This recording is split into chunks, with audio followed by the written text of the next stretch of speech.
അമ്മേ വിനയമ്മേ എന്താ സാറേ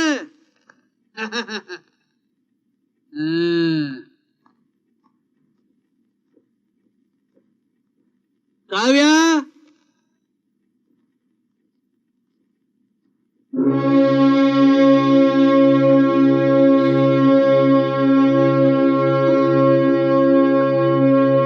ಏನೇ ಇದು ಕಾವ್ಯ?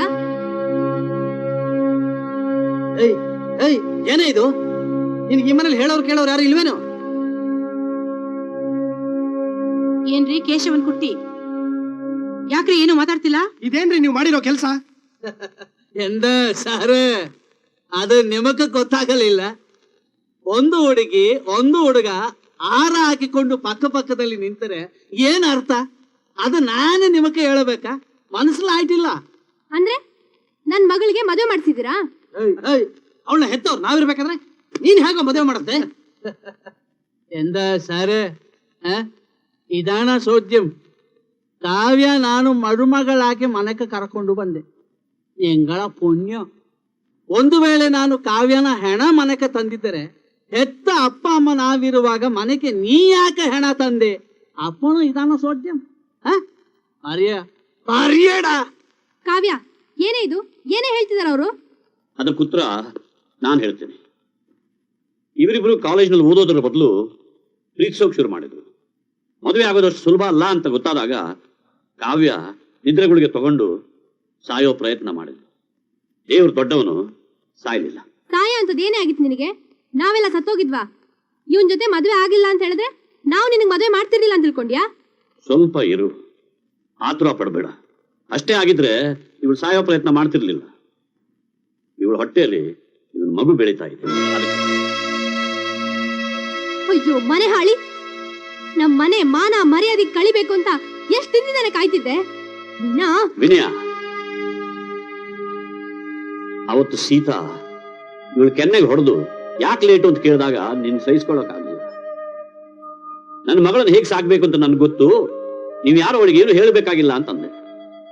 ಅದಕ್ಕೆ ಬದಲಾಗಿ ಅತ್ತೆ ನೀನ್ ಮಾಡಿದ್ ಸರಿ ಅಂತ ಮಗಳಿಗೆ ಚೆನ್ನಾಗಿ ಬೈದಿದ್ದಿದ್ರೆ ಇವತ್ತು ಇದೆಲ್ಲ ಆಗ್ತಿರ್ಲಿಲ್ಲ. ಇನ್ನು ನೀವೆಲ್ಲ ಇದ್ಕೊಂಡು ನಾನು ಯಾಕೆ ಈ ಮದುವೆ ಮಾಡಿಸ್ದೆ ಅನ್ನೋದಕ್ಕೆ ಉತ್ತರ ಹೇಳ್ಬೇಕಲ್ವಾ? ಹೇಳ್ತೇನೆ. ಸೀತಾ ಇದ್ದಾಳೆ ಅಂತ ನಾನು ಎಲ್ಲಕ್ಕೂ ನಿರ್ಲಕ್ಷ್ಯ ಮಾಡಿದೆ. ನಮ್ಮೆಲ್ಲರ ನಡವಳಿಕೆಯಿಂದ ಅವಳು ಬೇಸತ್ತು ನೊಂದು ಹಿಂದಕ್ಕೆ ಸರಿದಳು. ನೀವು ನಿಮ್ಮ ಸ್ವಾರ್ಥಗಳಲ್ಲಿ ಮುಳುಗಿದ್ರಿ. ಅಂಥದ್ರಲ್ಲಿ ಇವರು ಹೀಗೆ ಮಾಡ್ಕೊಂಡಿದ್ರು. ಅದಕ್ಕೆ ಸೀತೆ ಇಚ್ಛೆ ಪ್ರಕಾರ ಕಡೆ ಪಕ್ಷ ನಾನೇ ನಿಂತ್ಕೊಂಡು ಇವರಿಬ್ಬರ ಮದುವೆ ಮಾಡಿಸಿದ್ರೆ ಈ ಮನೆಯಲ್ಲಿ ನಾನು ಒಬ್ಬ ಹಿರಿಯ ಅಂತ ಇದ್ದೀನಿ ಅನ್ನೋದು ನಿಮ್ಮೆಲ್ಲರ ಗಮನಕ್ಕೆ ಬರ್ಲಿ ಅಂತ. ಅಂದ್ರೆ ಏನೇ ಆದ್ರೂ ಈ ಮನೇಲಿ ನಾವೆಲ್ಲ ಲೆಕ್ಕಕ್ಕಿಲ್ಲ ಅಂತ ಅರ್ಥ? ಅಮ್ಮ ಮಾಡಿದ್ದೆ ಸರಿನಾ? ನಾವೇನೋ ಅಂದ್ವಿ ಅಂತ ರಾಜೀನಾಮೆ ಹೆಸರಲ್ಲಿ ಮಕ್ಕಳ ಮೇಲೆ ಹಠ ತೀರಿಸ್ಕೊಳ್ಳೋಳು ಒಬ್ಳಮ್ಮನ. ನೋಡೋರ್ ಕಣ್ಣಲ್ಲಿ ನಮ್ಮನ್ನ ಕೆಟ್ಟವ್ರನ್ನಾಗಿ ಮಾಡಿ ಸಾಯ್ತಿದ್ದ ನಮ್ಮನ್ನ ನಡುವಿನಲ್ಲಿ ಕೈ ಬಿಟ್ಟು ಹೋಗೋಳು ಅಮ್ಮ ಅನ್ನೋಳು ಮಾಡೋ ಕೆಲ್ಸನಾ? ಅಮ್ಮ ಅಂತೆ ಅಮ್ಮ. ಯಜಮಾನ್ಗೆ ಕೈ ಬಿಟ್ಟೋಯ್ತು ಅಂತ ದ್ವೇಷ ಸಾಕೋ ಹೆಣ್ಣನ ಅಮ್ಮ ಅಂತ ಕರೆಯೋದಕ್ಕೆ ನಾಚಿಕೆ ಆಗುತ್ತೆ. ನಾನ್ ಹೆರಿಗೆ ನೋವಿಂದ ಸಾಯ್ತಾ ಇದ್ದು ಅವಳು ನನ್ನ ಕಡೆಗೆ ತಿರುಗಿ ನೋಡ್ಲಿಲ್ಲ ಅಂದ್ಮೇಲೆ ಅವಳು ನಮ್ಮಮ್ಮ ಹೇಗಾಗ್ತಾಳೆ? ಒಬ್ಬೊಬ್ರು ಕೆನ್ನೆಗೆ ಹೊಡೆದು ಅಲ್ಲೂ ದುರ್ಸ್ಬೇಕು ಅಂತ ಅನ್ನಿಸ್ತದೆ. ಅಂದ್ರೆ ನಿನ್ ದೃಷ್ಟಿಲಿ ಅಮ್ಮ ಹೇಳಿದ್ದಲ್ಲ ಸರಿನಾ? ಈ ಕ್ಷಣದ ಮುಂಚೆ ಸರಿ ಅನಿಸ್ತಿತ್ತು. ಆದ್ರೆ ನೀನು ಹೇಳಿದ್ ಕೇಳಿದ ಮೇಲೆ ನಿಜ, ಅವಳು ಮಾಡಿದ್ದೆಲ್ಲ ತಪ್ಪೆ. ಸೀತಾ ಮಾಡಿದ ತಪ್ಪು ಒಂದೋ ಎರಡೋ ಬನ್ನಿ ನೀವೇ ಅವರಿಗೆ ಹೇಳಿ. ಪೊಲೀಸು ನಿನ್ನ ಅರೆಸ್ಟ್ ಮಾಡಿಕೊಂಡು ಯಾಕೆ ಕರ್ಕೊಂಡು ಹೋಗಿದ್ದು ಅಂತ ಎಲ್ಲರಿಗೂ ಗೊತ್ತು. ಆದರೆ ಎಂಗಣ ರಿಲೀಸ್ ಆಯ್ಯನ ಯಾರಿಗೂ ಗೊತ್ತಿಲ್ಲ. ಅಮ್ಮೆ ಸೀತಮ್ಮೆ ಹೆಂಗಡ ಭಾಷೆಡತ್ತೆ ಮಾತಾಡಿ ಕೈಕಲ್ ಹಿಡಿದು ಕೊಡಬೇಕಾದ 2 ಲಕ್ಷ ಕೊಟ್ಟು ನಿನ್ನ ರಿಲೀಸ್ ಮಾಡಿದ್ದು. ಇದು ಅಮ್ಮೆ ಸೀತಮ್ಮೆ ಮಾಡಿದ ಒಂದು ತಪ್ಪು. ವಿಜಯ್ ಸಾರೇ, ನೀ ಫ್ಲಾಟ್ ತಕೊಳಕ್ಕೆ ಹೋಗಿ ಯಾರ್ಯಾವರ ಗೋಲ್ಡ್ ಅಡ ಇಟ್ಟು ತೊಂದರೆಗೆ ಸಿಕ್ಕಾಕೊಂಡು ಸುಯಿಸೈಡ್ ಮಾಡಕ್ಕೆ ಹೋಗಿದ್ದು ಎಲ್ಲರಿಗೂ ಗೊತ್ತು. ಆದರೆ ಅಡ ಇಟ್ಟು ಗೋಲ್ಡ್ ರಿಲೀಸ್ ಮಾಡಿ ನಿನ್ನ ಜೀವ ಉಳಿಸಿದ್ದು ಆರಂತ ಆರಿಗೂ ಗೊತ್ತಿಲ್ಲ. ನನಗೆ ಗೊತ್ತು. ಅಮ್ಮೆ ಸೀತಮ್ಮೆ ಮಾಡಿದ ಇನ್ನೊಂದು ತಪ್ಪು. ಎಂದ ಶಾರದ ಮೋಳೆ, ನಿನ್ನ ಪ್ರಸವಕ್ಕೆ ಅಮ್ಮೆ ಜೊತೆಯಲ್ಲಿ ಬರಲಿಲ್ಲ ಅಂತ ನಿಂಗೆ ಅಮ್ಮೆ ಮೇಲೆ ದಾಸ್ಯಂ. ಆದ್ರೆ ಅಮ್ಮೆ ಯಾಕೆ ಬರಲಿಲ್ಲ ಅಂತ ಆರಿಗೂ ಗೊತ್ತಿಲ್ಲ. ಅದು ಮಾತ್ರ ಇಲ್ಲ, ಹಾಸ್ಪಿಟ್ಲ್ ಬಿಲ್ ಕಟ್ಟಿದ್ ಯಾರಂತ ಆರಿಗೂ ಗೊತ್ತಿಲ್ಲ. ಇಬ್ಬರು ಅಣ್ಣಂದ್ರು, ಅವರು ಕೊಟ್ಟಿದ್ದಾರೆ ಅಂತ ಇವರು ಸುಮ್ಮನಿದ್ರು, ಇವರು ಕಟ್ಟಿದ್ದಾರೆ ಅಂತ ಅವರು ಸುಮ್ಮನಿದ್ರು. ಕಡೆಗೆ ಹಾಸ್ಪಿಟ್ಲ್ ಬಿಲ್ ಕಟ್ಟಿ ಡಿಸ್ಚಾರ್ಜ್ ಮಾಡಿಸ್ಕೊಂಡು ಬಂದಿದ್ದು ಯಾರು? ಅದನ್ನ ನನಗೆ ಗೊತ್ತು, ಅಮ್ಮೆ ಸೀತಮ್ಮೆ ಮಾಡಿದ ಇನ್ನೊಂದು ತಪ್ಪು. ಅದು ಫೋಟೋ ಲೇಟೆಸ್ಟ್. ಕಾವ್ಯವಡ ಮಾವ ಸೊಸೆನ ಮನೆ ಒಳಗೆ ಕರ್ಕೊಳಕ್ಕೆ ಇವನೋಡ ಅಜ್ಜನ್ 1,00,000 ರೂಪಾಯಿ ಸೋಯ್ತು. ಹಣ ಕೊಟ್ಟಿದ್ದು ಯಾರಂತ ಆರಿಗೂ ಗೊತ್ತಿಲ್ಲ, ಬೇರೆ ಯಾರು ಅಲ್ಲ, ನೀವೆಲ್ಲ ಸೇರಿಕೊಂಡು ಮನೆಯಿಂದ ಹೊರಗೆ ಕಳಿಸಿದ್ರಲ್ಲ. ಅಮ್ಮೆ ಸೀತಮ್ಮೆ ಮನಸ್ಲಾಯೋ?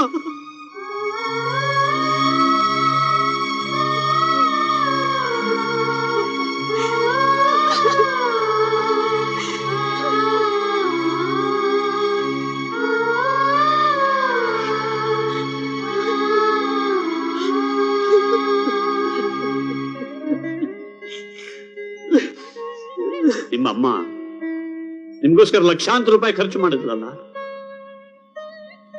ಆ ಹಣನ ಎಲ್ಲಿಂದ ತಂದ್ರು ಅಂತ ತಿಳ್ಕೊಂಡ್ರಿ. ಅದಕ್ಕೋಸ್ಕರ ಅವಳು ಯಾವ ಸಾಲ ಕೊಡುವವನು ಮನೆ ಬಾಗಿಲು ಬಡಿಲಿಲ್ಲ. ಅವಳು ತಟ್ಟಿದ್ದು ಸಾವಿನ ಬಾಗಿಲೆ. ನಿಮಗೋಸ್ಕರ ಅವಳು ತನ್ನ ದೇಹದ ಒಂದು ಅಂಗವನ್ನೇ ಕತ್ತರಿಸಿಕೊಟ್ಟಿದ್ದಾಳೆ. ತನ್ನ ಕಿಡ್ನಿಯನ್ನು ಮಾರಿ ನಿಮ್ಮೆಲ್ಲರ ಸಾಲವನ್ನು ತೀರಿಸಿದ್ದಾಳೆ.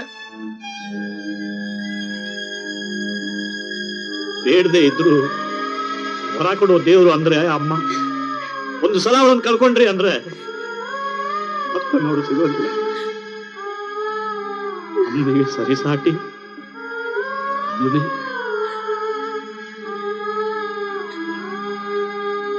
ಮಾವಯ್ಯ, ಅತ್ತೆ ಈಗ ಎಲ್ಲಿದ್ದಾರೆ?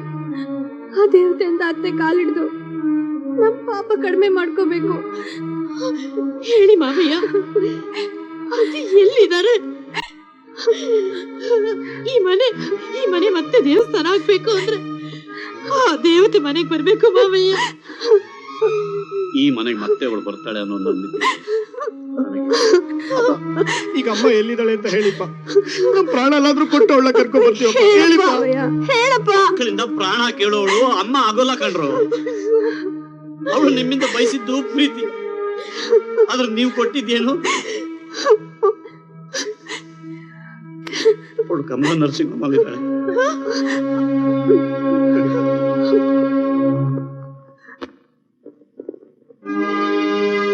ಅಣ್ಣ, ಅಮ್ಮ ಇಲ್ಲೇ ಇದ್ದಾರೆ, ಬಾ.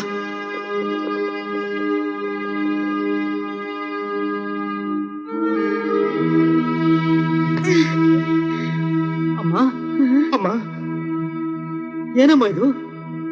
ಪ್ರಯಾಣನ? ಯಾಕಮ್ಮ? ಎಲ್ಲಿಗಮ್ಮ? ಹೊರಡೋ ಕಾಲ ಬಂತು, ಇನ್ನೇನ್ ಹೋಗ್ಬೇಕಲ್ಲ. ದಯವಿಟ್ಟು ಹೀಗೆಲ್ಲ ಮಾತಾಡ್ಬೇಡಿ ಅತ್ತೆ, ಎಲ್ಲಿಗೂ ಹೋಗ್ಬೇಡಿ. ಭೂಮಿನೇ ಒಂದ್ ಕಡೆ ನಿಂತ್ಕೊಳ್ಳಲ್ಲ, ಭೂಮಿ ಮೇಲಿರೋ ನಾವೆಲ್ಲ ಇಷ್ಟು ಮಾತ್ರ. ನೋಡ್ವಿದ್ಯಾ, ಈ ಮನೆ, ಈ ಜಾಗ ಎಲ್ಲ ಋಣನೂ ಅಷ್ಟೇ. ಹೋಗ್ತಿದ್ದೀನಿ. ಅತ್ತೆ, ನಾವು ಮಾಡಿರೋ ತಪ್ಪಿಗೆ ಇಷ್ಟು ದೊಡ್ಡ ಶಿಕ್ಷೆ ಕೊಟ್ಟು ತಡ್ಕೊಳ್ಳೋ ಶಕ್ತಿ ಇಲ್ಲ ಅತ್ತೆ. ಇಲ್ಲಮ್ಮ, ನೀವೆಲ್ಲರೂ ನನ್ನ ಮಕ್ಕಳೇ. ತಾಯಿ ಎಲ್ಲಾದ್ರೂ ಶಿಕ್ಷೆ ಕೊಡ್ತಾಳ? ನಾನು ತುಂಬಾ ದಣದಿದ್ದೀನಿ, ನನಗೂ ಸ್ವಲ್ಪ ವಿಶ್ರಾಂತಿ ಬೇಕಾಗಿದೆ. ಹಾಗೆ ಮಾತಾಡ್ಬೇಡಿ ಅತ್ತೆ, ಹಾಗೆ ಮಾತಾಡ್ಬೇಡಿ. ಈಗ ತಾನೇ ನಮ್ಗೆ ಸಂಬಂಧ ಅಂದ್ರೆ ಏನು, ಪ್ರೀತಿ ಅಂದ್ರೆ ಏನು ಅಂತ ಅರ್ಥ ಆಗ್ತಿದೆ. ಕಣ್ಣು ಬಿಟ್ಟು ಪ್ರಪಂಚ ನೋಡೋ ಹೊತ್ನಲ್ಲಿ ಅದನ್ನ ಕತ್ಲು ಮಾಡಿ ಹೋಗ್ಬೇಡಿ. ಸೂರ್ಯ ಮುಳುಗೋದ್ರೆ ಜೀವನಾನೇ ಕತ್ಲೆ ಅಂತ ಅಳೋದು ಹೇಳ್ತಾನ. ನಕ್ಷತ್ರ ಬೆಳಕಲ್ಲಿ ಬದುಕನ್ನು ಹುಡುಕ್ಬೇಕು. ಹಾಗೆಲ್ಲ ಹೇಳ್ಬೇಡಿ ಅತ್ತೆ. ನೀವಿಲ್ಲ ಅಂದ್ರೆ ಈ ಮನೆ ನಡೆಯೋದೇ ಇಲ್ಲ ಅತ್ತೆ. ನಾವು ಮಾಡಿರೋ ತಪ್ಪಿಗೆ ನಿಮ್ಮ ಹತ್ರ ಕ್ಷಮೆ ಕೇಳಕ್ಕೂ ಸಾಧ್ಯ ಇಲ್ಲ ಅತ್ತೆ. ತಾಯಿ ಮನೆ ಬಿಟ್ಟು ಬಂದ್ ನಮ್ಗೆ ನೀವೇ ನಮ್ ತಾಯಿ ಅಂತ ಅರ್ಥ ಮಾಡ್ಕೊಳಕ್ಕೆ ತುಂಬಾ ದಿನ ಬೇಕಾಯ್ತು. ನಿಮ್ಮನ್ನ ನಮ್ಮ ಅತ್ತೆ ಅಂತ ಸ್ವೀಕರಿಸ್ತಾ ಇದ್ರು, ನೀವ್ ನಮ್ಮನ್ನ ಸ್ವಂತ ಮಕ್ಕಳಾಗಿ ನೋಡ್ಕೊಂಡ್ರೆ. ಇಲ್ಲ ಅತ್ತೆ, ನೀವ್ ನಮ್ಗೆ ಅತ್ತೆ ಅಲ್ಲ. ಅಮ್ಮ, ಅಮ್ಮ ನಮ್ಮನ್ನ ಬಿಟ್ಟು ಹೋಗ್ಬೇಡಿ. ಅಮ್ಮ, ನಮ್ಮನ್ನ ಅನಾಥನಾಗಿ ಮಾಡಿ ಹೋಗ್ಬೇಡಿ.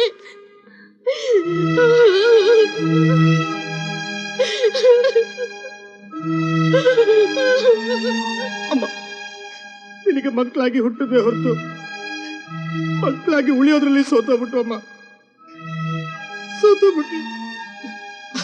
ಅಮ್ಮ, ನೀನಿಲ್ದೆ ಬದುಕೋಕ್ ಸಾಧ್ಯನೇ ಇಲ್ಲಮ್ಮ. ಯಾಕೆ ಹೀಗೆ ಮಾತಾಡ್ತೀರಾ? ನಾನೇನು ನಿಂತ್ಕೊಂಡು ಮನೆ ಬಿಟ್ಟು ಹೋಗ್ತಾ ಇಲ್ಲ.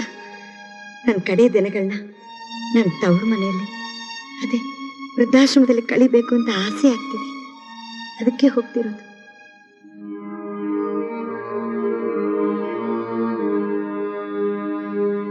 ಅಮ್ಮ ಅಮ್ಮ, ದಯವಿಟ್ಟು ನಮ್ಮನ್ನೆಲ್ಲ ಬಿಟ್ಟು ಹೋಗೋ, ಮಾತಾಡ್ಬೇಡಮ್ಮ. ನೀನಲ್ದೆ ನಮ್ಗೆ ಯಾರಮ್ಮ ದಿಕ್ಕು? ಈ ಮಗು ಮುಖ ನೋಡಾದ್ರು ಇರಮ್ಮ. ಏನಮ್ಮ ನೀನು ಕೆಳೆ ಮಗುನ ಗಾಳಿ ತಂದಿದ್ಯಾ? ನಿಂದು ಹಸಿ ಮೈ. ಒಳಗೋಗಮ್ಮ. ದಯವಿಟ್ಟು ಎಲ್ಲರೂ ನನ್ನ ಅರ್ಥ ಮಾಡ್ಕೊಳ್ಳಿ.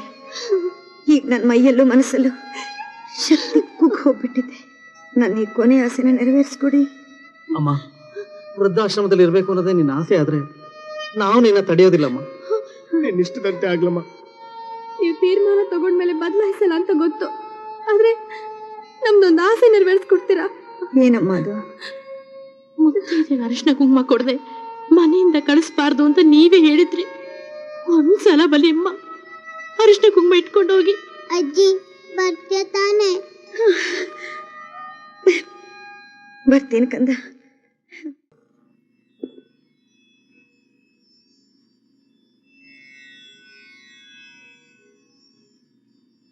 ಯಾಕ್ರಿ? ಕಣ್ಣಲ್ಲಿ ಕಣ್ಣು ಕೊಟ್ಟು ನಿನ್ನ ನೋಡಕ್ ಆಗ್ತಿಲ್ಲ ಸೀತಾ. ನಾನ್ ನಿನಗೆ ಒಳ್ಳೆ ಗಂಡ ಆಗಲೇ ಇಲ್ಲ. ನನಗೆ ನನ್ನ ಬಗ್ಗೆನೇ ಜಿಗುಪ್ಸೆ ಆಗ್ತಿದೆ. ನಿನ್ನನ್ನು ಒಂಟಿ ಆಗ್ಬಿಟ್ನಲ್ಲ. ಏನ್ರಿ ಇದು? ನೀವು ನನ್ನನ್ನು ಯಾವತ್ತೂ ಒಂಟಿಯಾಗ್ಬಿಟ್ಟಿಲ್ಲ. ನನ್ನ ಜೊತೆಲಿ ತಾನೇ ಇದ್ರಿ. ನಾನ್ ನಿನ್ ಜೊತೆ ಹೆಜ್ಜೆ ಹೆಜ್ಜೆ ಹಾಕಿದ್ನೇ ಹೊರತು ಇನ್ನು ಮನಸ್ಸಿನ ಜೊತೆ ಮನಸ್ಸು ಕೊಟ್ಟು ಎಂದೂ ಇರಲಿಲ್ಲ. ಇನ್ನು ತ್ಯಾಗದ ಮುಂದೆ ತುಂಬಾ ಸಣ್ಣವನಾಗ್ಬಿಟ್ಟೆ. ನೋಡಿ, ಇಲ್ಲಿ ನೋಡಿ, ನೀವು ಹೇಗೆಲ್ಲ ಮಾತಾಡಿದ್ರೆ ನನ್ಗೆ ತುಂಬಾ ಕಷ್ಟ ಆಗುತ್ತೆ. ಹೇಗೆ ಮಾತಾಡ್ಬೇಡಿ. ನನಗೂ ತುಂಬಾ ಕಷ್ಟ ಆಗ್ತಿದೆ ಸೀತಾ. ಒಂದು ಮಾತು ನನ್ನ ಜೊತೆ ಹೇಳಿದ್ದಿದ್ರೆ ನನ್ನ ಪ್ರಾಣನಾದ್ರೂ ಕೊಟ್ಟು ನಿನ್ನ ಉಳಿಸ್ಕೊತಿದ್ದೆ. ನನ್ನ ಕ್ಷಮಿಸ್ಬಿಡಿ. ನಾನು ತಪ್ಪು ಮಾಡ್ಬಿಟ್ಟೆ. ನಿಮ್ಮ ಹತ್ರ ಹೇಳ್ಬೇಕಾಯ್ತು. ಅದೇ ನಮ್ಮ ಮಕ್ಕಳನ್ನ ಉಳಿಸೋಕೆ ನನಗೆ ಬೇರೆ ದಾರಿನ ಕಾಣಿಸ್ಲಿಲ್ಲ. ಅದಕ್ಕೆ ನಿಮ್ಮ ಹತ್ರ ಹೇಳ್ದೆ ಕೇಳದೆ ಹೀಗೆ ಮಾಡ್ಬಿಟ್ಟೆ. ನನ್ನ ಕ್ಷಮಿಸ್ಬಿಡಿ. ಹಾ, ಅಮ್ಮ ಅನ್ನೋ ಪದಕ್ಕೆ ನೀನ್ ನಿಜಕ್ಕೂ ಅರ್ಥ ಕೊಟ್ಟೆ. ರೀ, ನಂಗೆ ಹೊತ್ತಾಯ್ತು. ನಾನಿನ್ನು ಹೊರಗ್ಲ?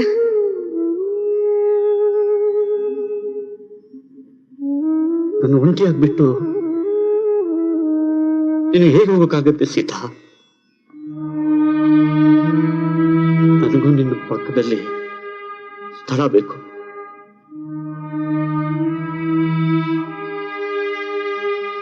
ನಿನ್ನ ಬಿಟ್ಟು ನಾನು ಬದುಕೋಕ್ಕಾಗಲ್ಲ. ಏನಂದ್ರೆ ರೀ, ನಿಮ್ಮ ಮನಸ್ಸು ನನಗೆ ಚೆನ್ನಾಗಿ ಗೊತ್ತಿದೆ. ನನ್ನ ಬಿಟ್ಟು ಒಂದು ನಿಮಿಷ ನೀವಿರಲ್ಲ ಅಂತ ನನಗೆ ಗೊತ್ತು. ಅದಕ್ಕೆ ನಿಮ್ಮ ಬಟ್ಟೆ ಎಲ್ಲ ಪ್ಯಾಕ್ ಮಾಡಿ ತಂದಿದ್ದೀನಿ. ಅಮ್ಮ,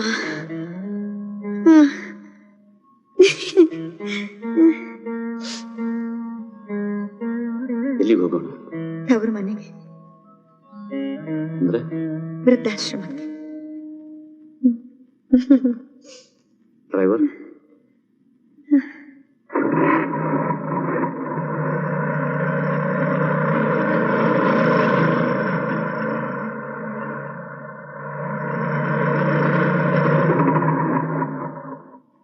ಆಶ್ರಮ ಬಂತು. ಹೇಳು ಸೀತಾ.